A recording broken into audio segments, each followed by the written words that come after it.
10वी नंतर एक मेजर डिसिजन येते की सायन्स घ्यायचं, कॉमर्स घ्यायचं, आर्ट्स घ्यायचं. तर याच्यामध्ये तुम्ही काय सजेस्ट कराल विद्यार्थ्यांना की काय घ्यायला पाहिजे, का बरं घ्यायला पाहिजे, कुठले पॅरामीटर्स लावायला पाहिजे? सगळ्यात महत्त्वाचं, ज्यावेळी तुम्ही 10वी पास होता, आपल्याकडे ट्रॅडिशनल रूट आहे. आपल्याकडे काय म्हटलं जातं की नाही, एवढे अमके 80%च्या वर मार्क पडले की चला सायन्स घ्या. हा विद्यार्थी सायन्सला इलिजिबल आहे.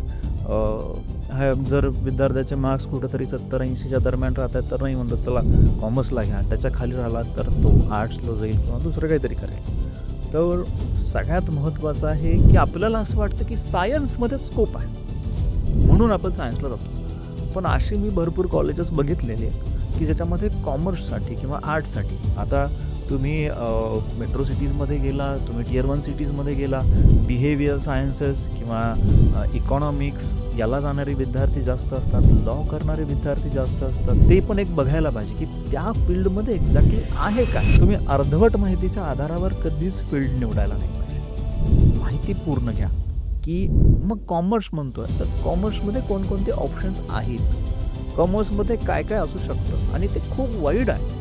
कॉमर्स डे टू डे लाईफमध्ये सगळ्यात जास्त गरजेचं आहे. आर्ट्समध्ये खूप, आर्ट्स म्हणजे पॉलिसी मेकर्स आहेत ते. इकॉनॉमिक्सवाला विद्यार्थी हा एक पॉलिसी मेकिंगमध्ये जाणारा आहे देशाच्या. सायकॉलॉजीमध्ये जाणारा विद्यार्थी स्वतः सायकॉलॉजिस्ट असणार आहे किंवा तो खूप काही करू शकणार आहे. तर त्या फील्ड्स पण कमी नाही आहेत. आपण जो स्तर ठरवतोय तो इक्वल आहे, सायन्स, आर्ट्स आणि कॉमर्स.